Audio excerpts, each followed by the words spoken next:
Assalamualaikum warahmatullahi wabarakatuh. Halo semuanya, saya Andi Setiawan BID.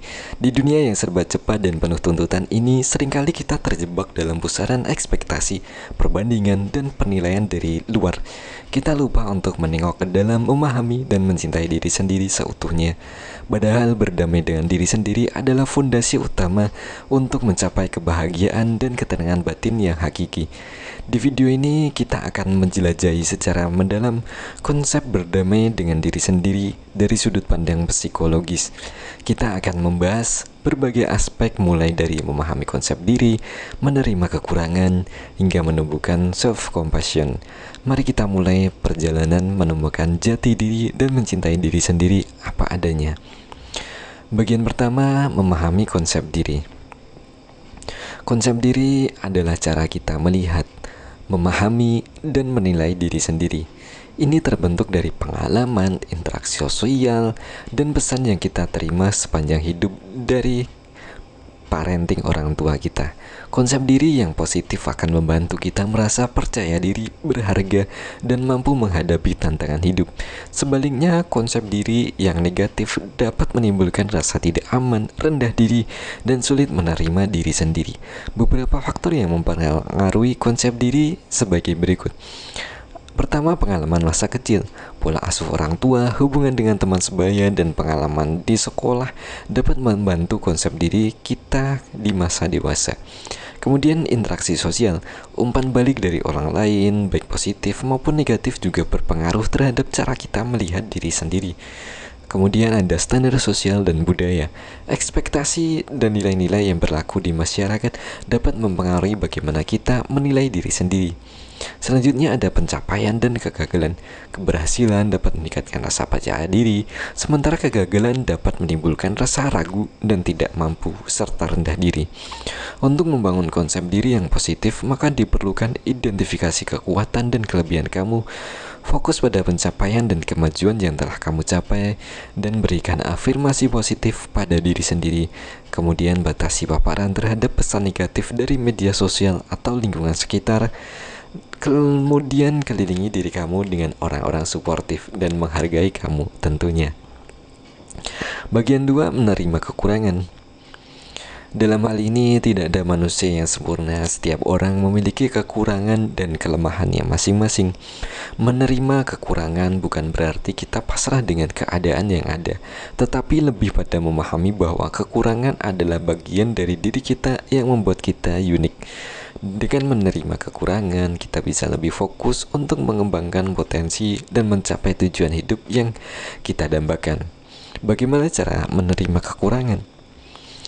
Sadari bahwa kekurangan adalah hal yang manusiawi yang dimiliki semua orang, dan identifikasi kekurangan kamu dan dampaknya pada hidup kamu. Kemudian cari cara untuk mengatasi atau meminimalisir dampak negatif dari kekurangan yang telah kamu temukan tersebut. Selanjutnya, fokus pada kekuatan dan kelebihan kamu untuk mengimbangi kekurangan kamu. Jangan biarkan kekurangan menghalangi kamu untuk mencapai impian dan tujuan-tujuan mimpi besar kamu. Bagian ketiga, menumbuhkan self-compassion. Self-compassion adalah kemampuan untuk bersikap baik, pengertian, dan mendukung diri sendiri, terutama saat kita menghadapi kesulitan, kegagalan, atau penderitaan yang sangat amat sangat dalam menjalani kehidupan ini. Self-compassion membantu kita untuk lebih mudah memaafkan diri sendiri, bangkit dari kegagalan, dan menjalani hidup dengan lebih tenang dan bahagia. Komponen-komponen dari self-compassion sebagai berikut. Pertama, self-kindness. Bersikap baik dan pengertian pada diri sendiri, bukan menghakimi atau mengkritik diri sendiri secara berlebihan. Kemudian ada common humanity. Memahami bahwa setiap orang membuat kesalahan dan mengalami penderitaan, dan kita tidak sendirian. Selanjutnya ada mindfulness, menyadari pikiran dan perasaan kita tanpa terlalu reaktif atau menghakimi diri sendiri. Cara menumbuhkan self-compassion adalah sebagai berikut. Latih diri untuk berbicara pada diri sendiri dengan lembut dan penuh kasih sayang.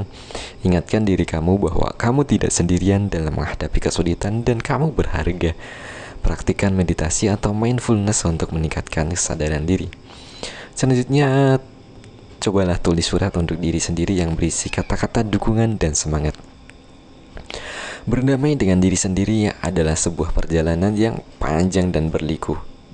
Namun dengan memahami konsep diri, menerima kekurangan yang kita temukan, dan menumbuhkan self-compassion, kita bisa menciptakan hubungan yang harmonis dengan diri sendiri dan menjalani hidup dengan lebih bahagia dan bermakna. Jika kamu merasa video ini bermanfaat, jangan lupa untuk like, share, dan subscribe channel ini agar tidak ketinggalan video-video menarik lainnya. Dan yang terpenting, mulailah perjalanan berdamai dengan diri sendiri mulai hari ini. Karena kamu berharga, kamu unik, dan kamu layak untuk dicintai apa adanya. Sebelum kita akhiri video ini, izinkan saya membagikan beberapa quotes inspiratif tentang mencintai diri sendiri. Menjadi diri sendiri di dunia yang terus-menerus mencoba membuat Anda menjadi orang lain adalah pencapaian terbesar. Ralph Waldo Emerson. Kemudian quote selanjutnya adalah cintai diri Anda terlebih dahulu dan segala sesuatu lainnya akan sesuai dengan tempatnya. Anda benar-benar harus mencintai diri sendiri untuk mendapatkan apapun yang dilakukan di dunia ini. Lucille Ball. Terima kasih telah menonton video ini. Semoga video ini memberikan manfaat dan inspirasi bagi Anda semua untuk lebih memahami dan mencintai diri sendiri. Jangan lupa untuk meninggalkan komentar di bawah ini dan berbagi video ini dengan teman-teman Anda. Sampai jumpa di video selanjutnya. Saya Andi Setiawan SPD. Assalamualaikum warahmatullahi wabarakatuh.